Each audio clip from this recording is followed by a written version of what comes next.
My name is Masanya Scott. I'm a senior manager, product manager at AWS. I have three other amazing speakers that are going to speak with me today. Sonia Parmar, Jimena Carrillo, as well as Steve Davis.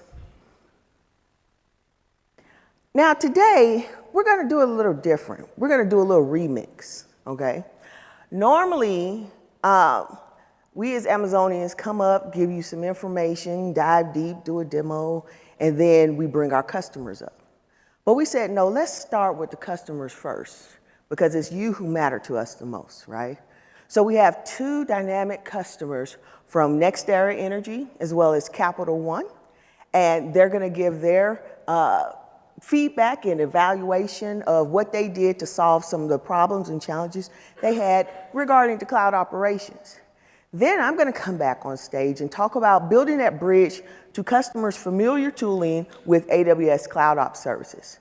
And then we're going to end this session with talking about an in-depth of AWS Cloud Ops and its value. So I have the honor and the privilege to bring up to the stage now Jimena Carrillo.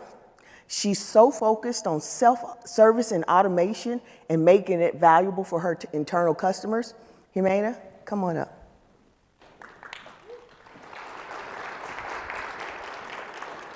Thank you, Masonia.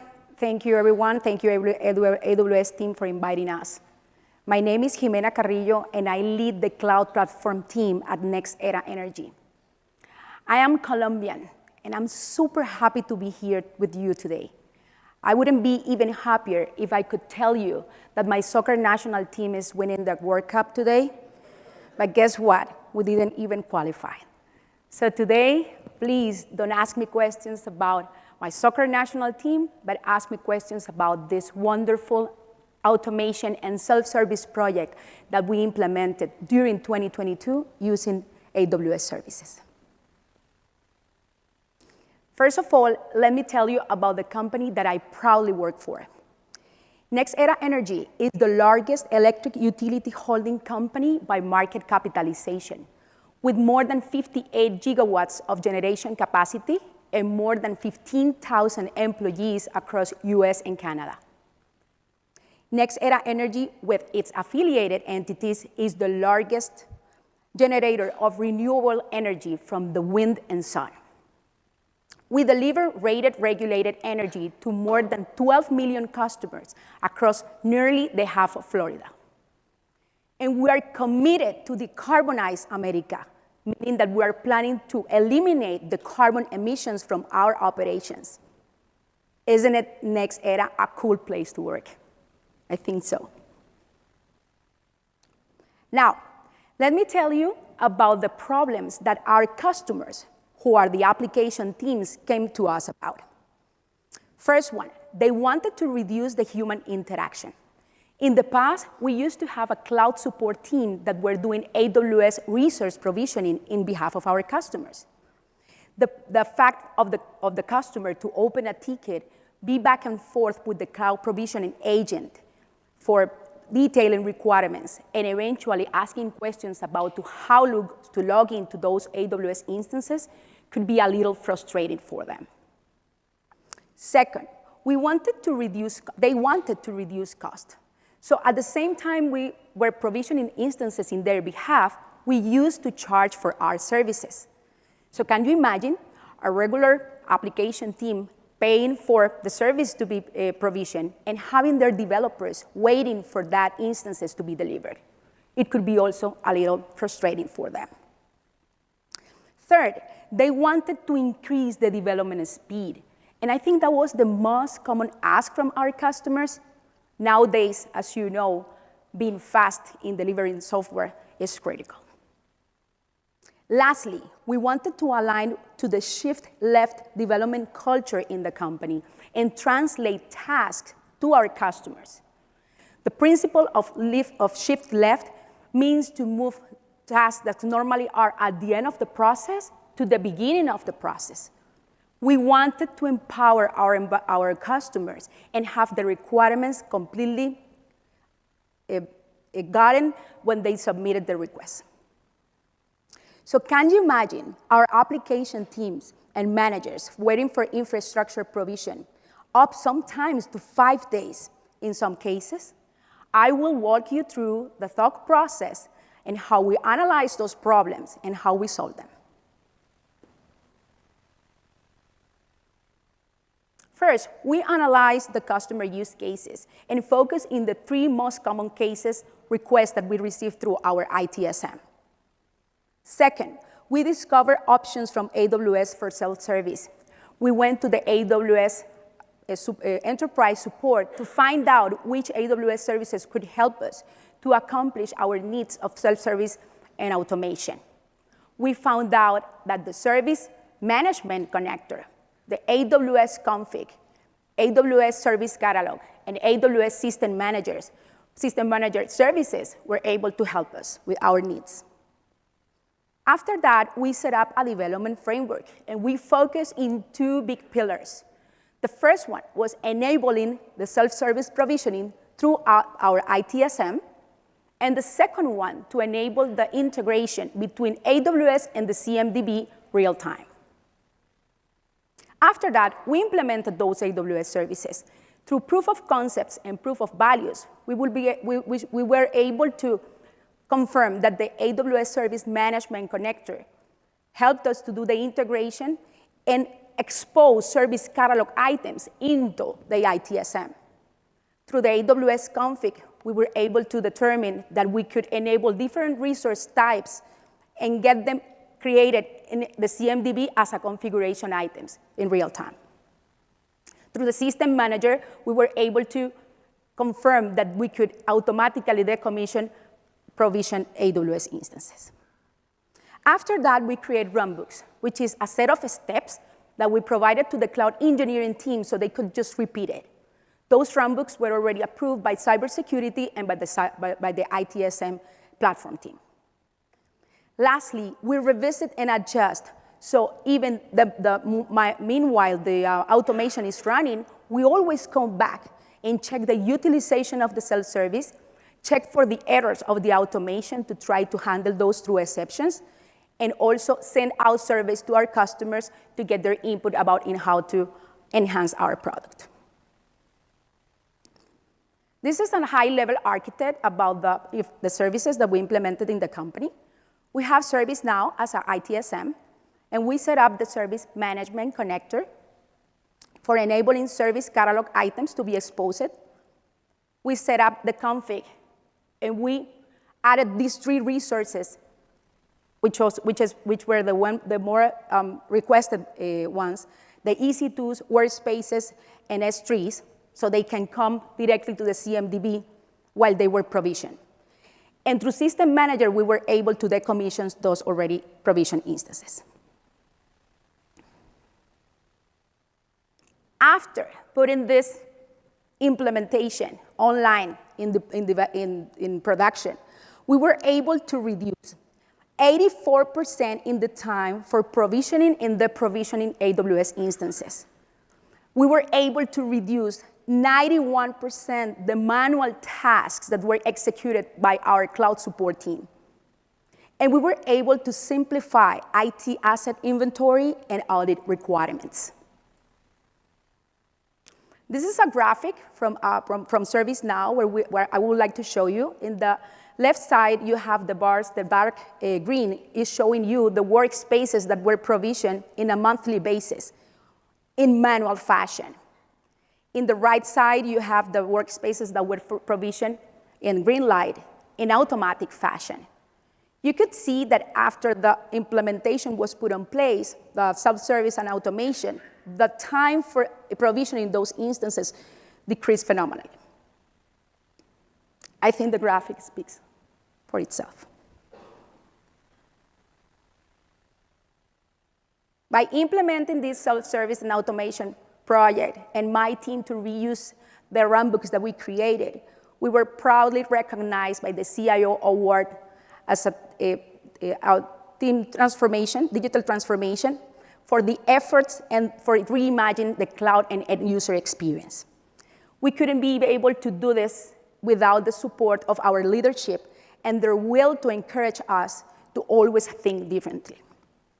It was a team effort, So we got AWS developers, we got ServiceNow developers, and also the phenomenal support from the AWS Enterprise team who helped us since the beginning of the project, doing the architecture review, consultations, all the way through the implementation, even after post-deployment activities. As a summary, it was a 4-month project where we enabled 2 big pillars. The first one, self-service, provisioning, automation for AWS instances. And the second one, CMDB integration with AWS for creating CIs in the CMDB every time a new AWS resource gets created, updated, or deleted. We were a small team, and we work in an agile fashion. But we don't stop there. We keep growing, right? And what we have done is provide to AWS a group of product features requests for them to help us to keep enhancing the product. One of the items were enhancing the CI's relationship in ServiceNow to enable a new configuration items so they could come to the CMDB, and also to implement purging and archive rules for keeping governance and compliance. What are our next steps? The first one, we're going to keep revisiting and adjust, and we would like to discover a new self-service opportunities and apply our runbooks. We would like to significantly improve the customer experience by enhancing our UI UX design and our workflows in ServiceNow.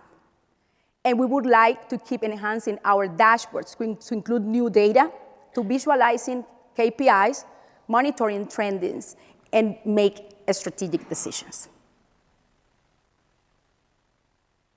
So as you see, these results were more effective than my soccer national team going to the World Cup. Thank you, everyone. I'm passing back to Marcelo.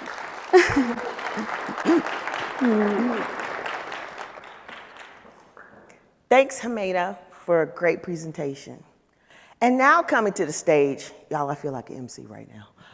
Coming to the stage is a man whose mission is to enable enterprise management workflows and governance at Capital One. Last, Mr. Steve Davis. Thank you, Ms. Sonia. Thank you. Good afternoon. My name's Steve Davis, and I'm a senior manager at Capital One with the Enterprise Monitoring and Workflows team. Capital One is a top 10 bank with over 100 million customers, and since 2020, we've done a 5-year plan to exit our data centers and go completely cloud. And in 2020, we exited our last data center and continue to develop with a cloud-forward intent. The Enterprise Monitoring and Workflow teams owns the IT service management, asset management, and customer relation management workflows. Part of our journey to the cloud was to provide a VDI solution for our end users. In 2021, we began to examine and look for a new solution. Our existing solution had some opportunities and some issues. It was hosted on a third-party data center, and failover wasn't easy or economic. We purchased all of our licenses up front on a yearly basis, and it was difficult to build the workflows on top of it. We wanted a flexible solution, something where we could offer a variety of environments, and the existing solution was a combination of automated and manual steps. We used ServiceNow Service Catalog for requests and approvals, but the provisioning process was manual, initiated by an email going to a mailbox, and all the communication to the requester went through the mailbox. And the VDIs weren't captured automatically in our asset database. They were added manually later. And to support the VDIs, it required access to 3 different portals by an administrator to perform functions like restarts. So after some evaluation, we decided Workspaces was the right solution. Workspaces are in multiple regions, allowing for failover, and they have a pay-for-use model. And Cap One can leverage our existing tools and experience in AWS. And the AWS Service Management Connector made the right bridge between the AWS Service Catalog and the ServiceNow Service Catalog. And we can continue to use ServiceNow and our customers request IT services like they do now. We can utilize the data in ServiceNow for routing the requests using the request management system, and we can leverage the strong development experience on the enterprise monitoring and workflows team. We deployed this in the fall of last year, and new requests were created through the new process. We had our share of issues. We had some IAM policies preventing access to workflows that needed adjusted. We had some tailoring in ServiceNow that was preventing updates of the provision product table. And we also wanted to pull the MAC address from the workspaces. So Shay Smith, our lead AWS engineer, built a Lambda function to pull the MAC address from the workspace into the provision product so we could enrich the asset database and better do reporting and chargeback. With this process, the requester receives all the updates in ServiceNow in one place, one mode of communication. And the results have been exciting. We've created over 2,500 workspaces this year, and next year we're expanding to other lines of business and expect that to go much higher. And for the administrators, it's been a time saver, saving about 20 minutes per request. And from our end users, it's been a positive response. They like the speed and the ease of use of the process. Once the request is approved, the workspace build takes about 30 minutes, and the users receive their information by email to log in. And now I'm going to do a demo of a workspace request. So this is our end user, Susie, and she's logged into the Capital One service portal. In here, she can get access to knowledge, request IT service, request help from the help desk, and today she's going to request a service catalog item. And when she clicks on it, she'll see all the different catalog items that she's got available, including the AWS Service Catalog.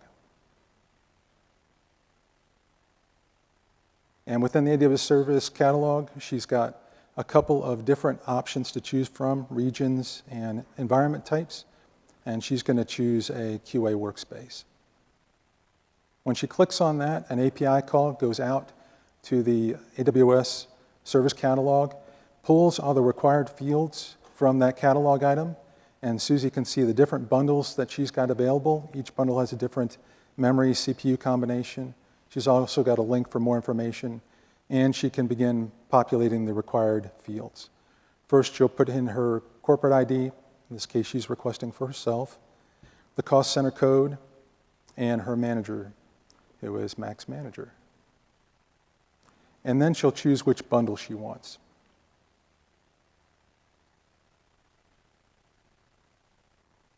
And when she clicks submit, an email goes to her manager with a link requesting their approval.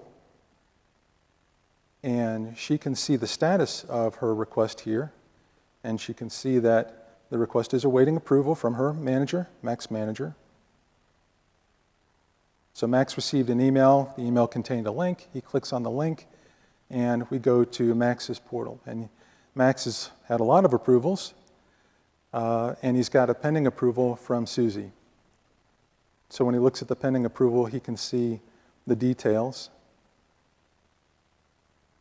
He can see the bundle that she requested and some of the other details, and approve or reject. When he approves, an email goes to Susie letting her know that the request was approved, and the workflow kicks off. An API call goes out to the AWS Service Catalog to begin the provisioning process. If we go back over to Susie, Susie can check her request, and she can look at the most recent request, and she'll see that the request has been approved. And she can look at the details of it and see that the approval is complete and that the build process has begun. And as the build process goes, the Service Catalog, ServiceNow Service Catalog will get updated, and she can see on the front page there the status of the build process, and when it's complete, she'll get her login information. So because this is all on ServiceNow, we can tailor the workflows to whatever we need. And we made some enhancements. We added the manager approval to the workflow, so the workspace doesn't begin build until the approval is complete. We also added notifications to the manager, to the requester on approve or deny, and to the requester when the workspace build is complete. And because ServiceNow also contains our CMDB, we can enrich that CI with the data from her request. The CI gets updated with the person requested for, their cost code, and the MAC address. So next year, we're planning to make some enhancements. We're going to do an automated bulk provisioning and deprovisioning process. We're adding some validations to the workflow to prevent any errors from getting through the approval process and going to the workspace build. If an error is detected, we'll send a cancel notification and cancel the request to the requester. And we're going to expand the offerings to other business units, and because of the flexibility, look at some other workspace offerings. So using the AWS Service Management Connector allows Capital One to offer workflows to our users through an easy-to-use, easy-to-find, automated provisioning process that quickly delivers a VDI to our customers. The automation simplifies administration, improves the communication, and allows us to offer a flexible and timely service. And now Masonia will come up and talk about CloudOps. Thank you. Thanks, Steve. Did you notice that there were two different companies from two different industries that are innovators in their space and they care about governance? I'll leave y'all to think about that, okay? So now, AWS Service Management Connectors and building that bridge to where people are familiar with their governance and their processes and bringing AWS Cloud Ops services to them. Now, why does AWS care about aligning to ITSM standards? Now, some of you all may have heard that ITSM was a four-letter word, right? It's not a four-letter word, it's a framework, okay? And what I mean by framework, it gives you the ability to manage the service IT lifecycle of a service from its ideation all the way to its retirement, right? And address those four dimensions of service management from a people, process, tooling, as well as the partners and suppliers. That's what ITIL version 4 says, right? And so we heard our customers say that, hey, how can you make it easier as we're on this cloud operations journey to meet us where we have our governance? So we started that journey with self-service provisioning. And I'm not going to talk too much. You just saw a demo, and you heard two customers, NextEra Energy and Capital One, talk about their value, right? But they said, hey, give us a baseline of these four areas. Self-service provisioning, a CMDB. Anybody, raise your hand if you know about a CMDB. I didn't ask your opinion, I just asked you to raise your hand, okay? All right, okay. And then ticketing. How many people blink if you've created a ticket for AWS support? Okay, now raise your hand if you ever created a ticket anywhere, right? So incident management, just core basic things of there's a service disruption, how do we remediate it to get a workaround or eventually find the root cause so that problem doesn't happen anymore. And then of course, change management. Now I know you guys who are ITIL version 4 say, Sonia, it's change enablement now. Okay, it's change enablement. The whole goal is to make sure, just give us this core so that we can start that journey and then have solutions in there. And as you can see, we have different solutions at AWS that address those in some form or fashion. But the one thing that I recommend in people to account for is continual service improvement. You heard Jimena say review and adjust. You heard Steve talk about enhancement of inventory.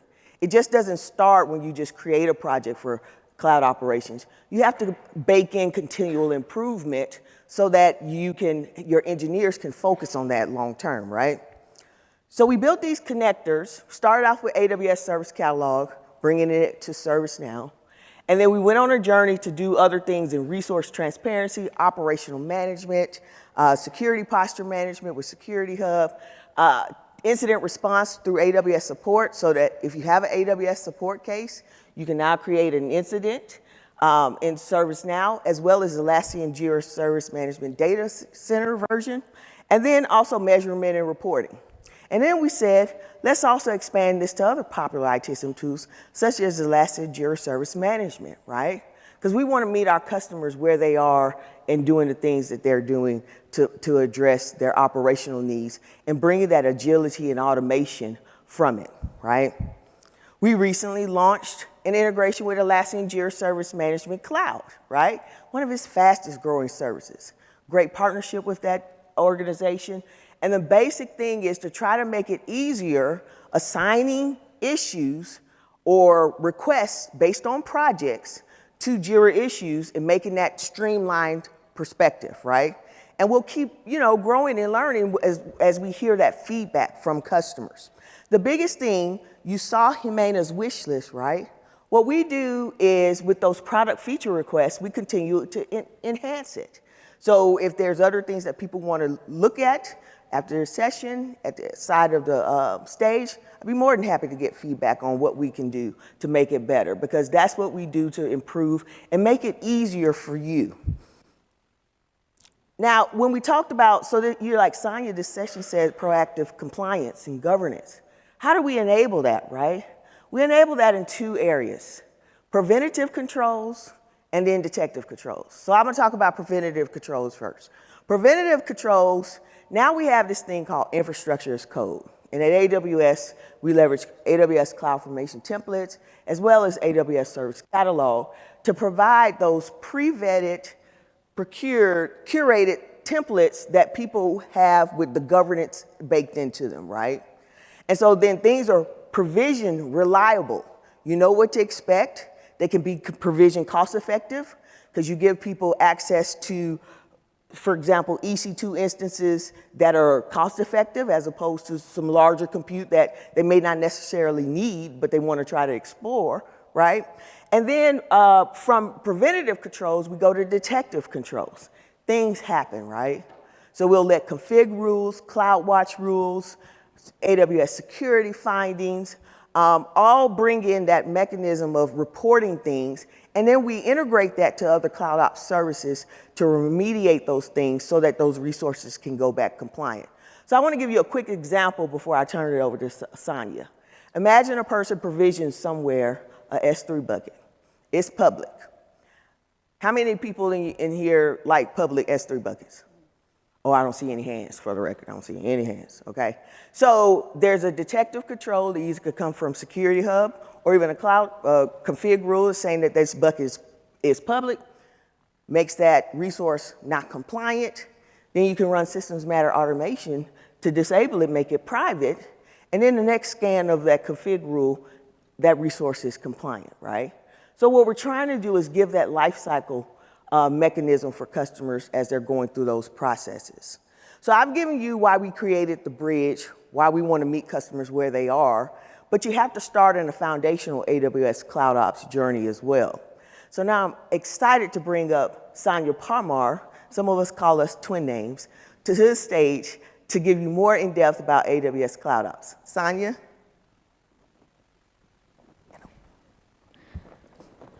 Thank you so much, Ms. Sonia, for that wonderful introduction. Hey, everyone. I'm Sonia Parmar, and I'm a Senior Product Manager in AWS Systems Manager team. Bless you.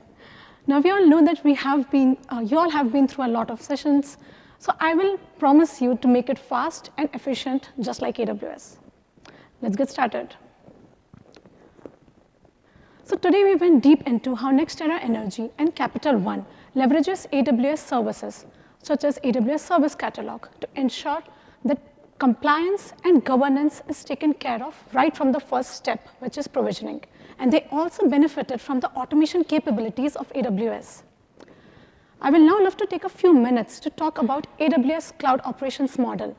That's the one thing that powers all of it.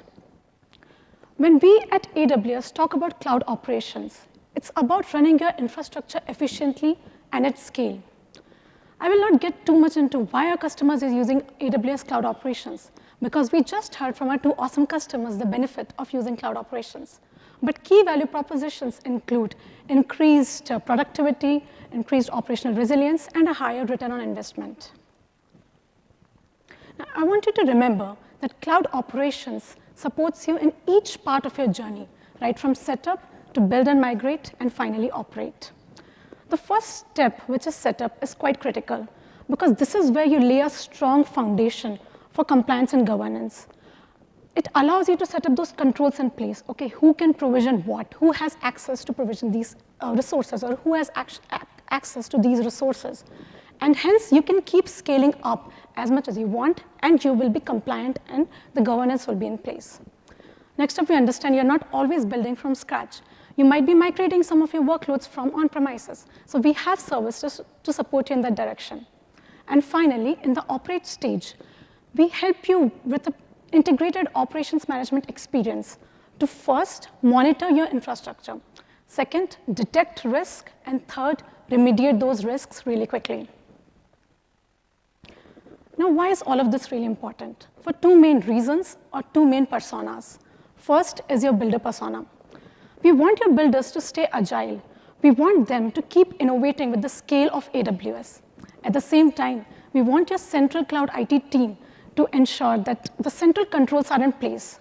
We don't want you to compromise between agility and compliance. It shouldn't be a scale.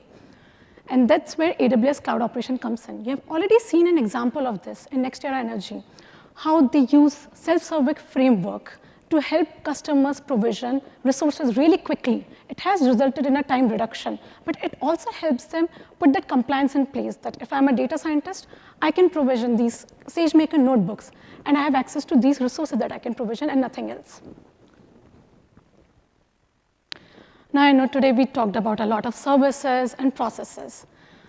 I would love to help you understand how these services connect with each other, how do they integrate, and how does this all fit into the AWS Cloud Operations model.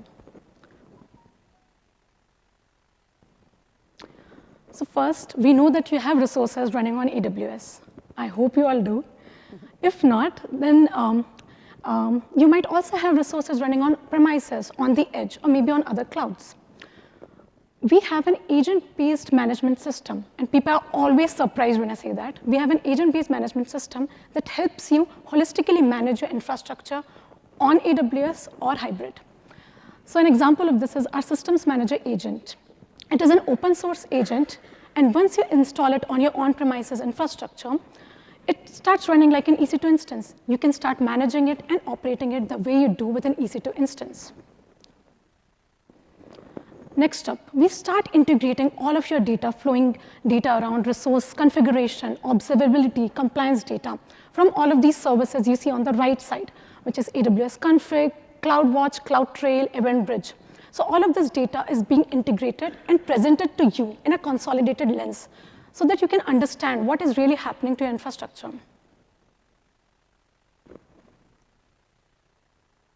Now let's take an example. You have all this data presented to you, and you see an alarm go off in CloudWatch that one of your resource utilization is quite high. And let's say you take a small decision to stop that instance, EC2 instance. Now what do? A very simple way to execute that is to run an automation runbook, which is provided to you out of the box called stop an EC2 instance. So you just have to run that automation runbook, and the process will be taken care of. Automation runbook is one of my one of my favorite services in AWS Systems Manager because it helps you execute tasks and take actions in a scalable, secure, and repeatable fashion. You will be pleased to know that we have over 300 automation runbooks provided to you out of the box. And you can also customize some of these runbooks for your specific use cases. Now, the beauty of these automation runbooks, or the beauty of this entire cloud operations model, is how deeply integrated it is. So let's say you're using AWS Service Catalog, or let's say you're using AWS Systems Manager for your ITSM needs. Systems Manager offers you change management capabilities, incident management capabilities, and event management capabilities. Now, if I'm on Ops Center and I receive a ticket saying, CloudWatch is saying my utilization is high, I can, within Ops Center, execute this automation runbook and remediate that then and there. So you don't have to switch consoles, and you don't have to move to another place to remediate and take actions. Now we understand you might not be using AWS natively for your ITSM needs. Some of you might be on Atlassian Jira, some of you might be on ServiceNow. So we, in order to meet you where you are, offer you with Service Management Connector. Now Masania spent a lot of time on that, so we'll not get into the depths of it, but it allows you with a bi-directional integration so that you can allow your end users to be on the tool that they are comfortable with, but also take advantage of our automation capabilities. Because as you all know, automation is the key to scale. Lastly, I understand you all don't think in terms of resources, but often in terms of applications and workloads. So all of this operations data, insights that I'm talking about, it's all presented to you in the context of applications. And you can define those applications in AWS Systems Manager, Application Manager, or App Registry. And finally, all of this data around compliance, data around resource configuration changes, data around who made this change, when and why, who approved a particular change, all of this data can be surfaced in AWS Config or AWS Systems Manager.